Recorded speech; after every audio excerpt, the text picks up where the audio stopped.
All right, so today I'm going to set you up and you guys are going to knock it down. So we're going to be focusing on Ampere's Law. Ampere's Law, yes, I found out, I think it's not, it's an accent grave that's actually on his name right there. But Ampere's Law, yeah, he doesn't just have units named after him, he's got his own law too. Way to go, Ampere. So before I do the law, let's do like a really quick right-hand rule thing here. I got a wire here that's got a current moving to the right, and then I'm saying at the point where these dotted lines are, what would be the direction of the magnetic field? Well, I could use my right-hand rule. Go ahead and try that yourself. And I can see, oh, over here, the magnetic field would be pointing like this. Here, it'd be pointing maybe something like this. Here, it'd be pointing something like this. And those vectors should all be the same because they're the same distance away from each other. Because again, the magnetic field decreases with distance. So if I were to do out here, it'd be a weaker magnetic field than if it were closer. So and the fact that those are all equal is going to come into play as well. So yeah, I wanted to bring that up. Let's make that one a little bit smaller just to be careful. Okay, so the question is, okay, well, what if I have a current carrying wire? How would I calculate that? Well, you guys are going to derive that using Ampere's law. So basically, he says that in a closed loop, now this is not a closed surface like Gauss's law. So remember here, I'll write it off to the side. Gauss's law said if you got a charge or anything and you have an enclosed loop of the electric field dot dA, that's going to equal the charge inside divided by the constant epsilon naught. And that's the permittivity of free space. Okay. And again, that's a constant to do with electricity, but this is not what we're going to be dealing with today. That's not what we're dealing with.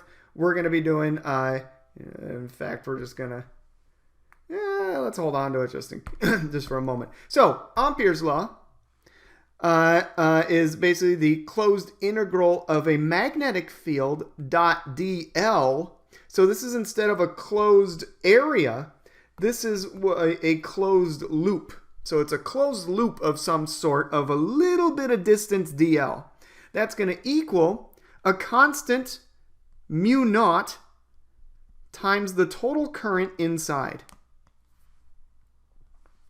So mu naught is a constant called the permeability, I believe. I'm not going to be sure how to spell that. Permeability of free space. So permittivity of free space, permeability of free space. Basically, this is how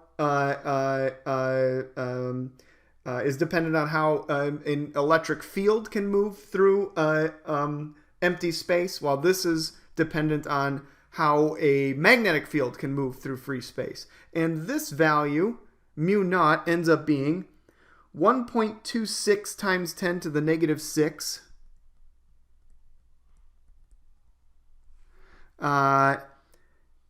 Tesla meters over amps, like you do. All right, once again, it's canceling out it's canceling out the amps here, it's canceling out the meters here, and getting you Tesla there. So again, it's a constant that's worked to make sure that the units work out. So there's that. Okay, and again, this is Ampere's law. You can apply this to any sort of magnetic field, which is kind of, forgot the thing right there. Okay, so the dot product right there. But yeah, you can use it for anything that's producing a magnetic field. Again, magnetic fields are produced by currents. Those are the things that cause magnetic fields, which I think is just so cool. All right, so what if I wanted to do this to the wire? So what I'm going to do is I'm going to set you up, and I want you guys to knock it down. So, okay. Well, we're gonna keep things simple here, and we're just gonna say this distance here, r, so baby r, that distance away from the wire, that's how far away that loop is. We're gonna try and find out if we want to calculate the magnetic field there. Well, what this part of Ampere's law is basically, I mean, these are just constants, you know, add up the currents, you know. But this part of Ampere's law is basically now, instead of a closed, so now I'll cut out Gauss's law here. Instead of a closed sphere like we did with Gauss's law, this is saying it's a closed loop. So this is a closed loop. And then these are the dot products of a little bit of path of that closed loop dotted with the magnetic field. So like a little bit of that closed loop, let's see, oh, what color do I want to make you?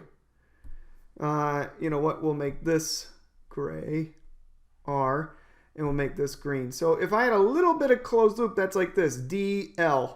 That's my little bit of closed loop. Or if I did it, you know, and I could keep doing this. Here's DL. Here's a more DL.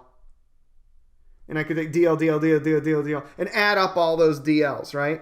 And the dot product would be the dot product of DL with the vector DL with B. So you can think about, what would this dot product be? Or even if I had another DL over here, what would this dot product be with this DL vector and B, right? What would the angle between those two vectors be? And then the other thing to take into consideration is the magnetic field constant?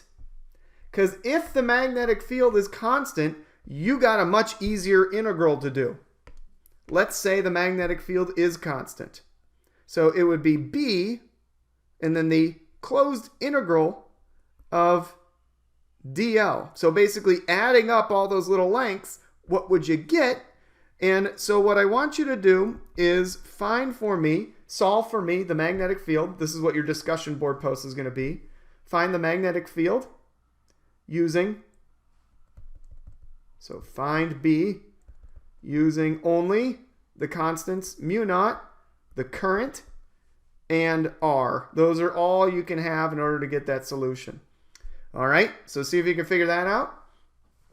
If you got it figured out and you did it, we're also going to do the same thing for a solenoid. So once again, you got a solenoid. There's current going in. We're going to say that current is equal to I. So that current also has a current I. That's moving in a bunch of little loops around that solenoid right there. And it's generating a magnetic field that looks like this. So the magnetic field actually in here is fairly constant. That's what's nice about a solenoid, is you got a constant magnetic field inside that solenoid. And it's very concentrated as opposed to the outside, where the magnetic field is actually weaker than inside the solenoid. So this is a really weak, almost zero magnetic field there. And what we're going to do is we're going to apply Gauss's law to get the equation for the magnetic field due to a solenoid. I'm sorry, not Gauss's law, Ampere's law.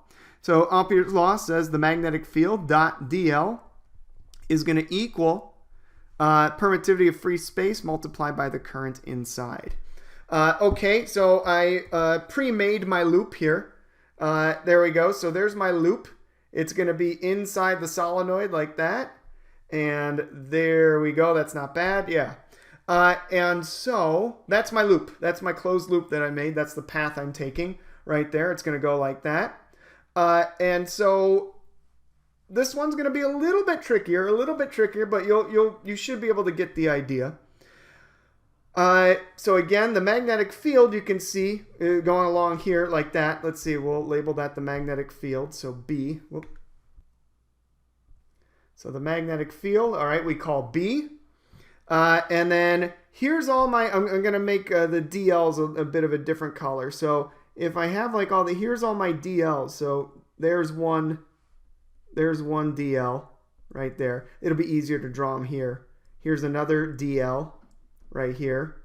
There's another DL right there. Here's another DL. And you can add them up and add them up and add them up and add them up. And if you know anything about those dot products, you can go, wow, there's only really one side of this square I really need to be concerned about. Because again, the magnetic field out here is basically zero. It's basically nothing. So, okay, there you go. And again, inside of a solenoid, the magnetic field is pretty much constant. So inside this solenoid, the magnetic field is pretty much constant. So again, you got yourself, if the magnetic field is constant, you got yourself, and again, you can figure out using the dot products of what's of what your DL is going to be. You can hopefully get an idea of what that integral with respect to DL, what would be adding up all those lengths that actually contribute to that create that will have a value with the dot product of the magnetic field. And again, that's just going to equal mu naught and the closed current inside. Careful here though too. Think about if this is the current for one wire, then what is it going to be? You can think of this as like 1 current, 2 current, 3 current, etc., etc., etc. Right there. That's one way you could look at that. So that's the only other thing I'll say be careful of. And once again, so you're going to find the magnetic field. So you're going to find the magnetic field of this in terms of, let's see, B, I'm sorry, in terms of, I have to give this a, sorry, this has a length, the square has a length L, capital L.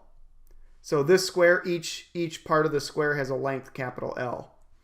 So each part of the square has a length capital L, but find B in terms of L.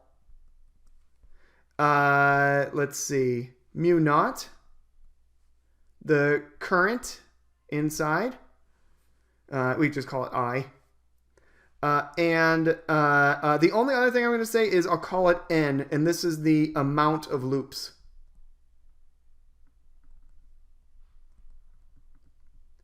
So see if you can do that. And post those to the discussion board. I think that's by, I think I have this due Wednesday at 11:59. So yeah, see if you and your table groups can do that. And I hope that was fun. All right. Bye.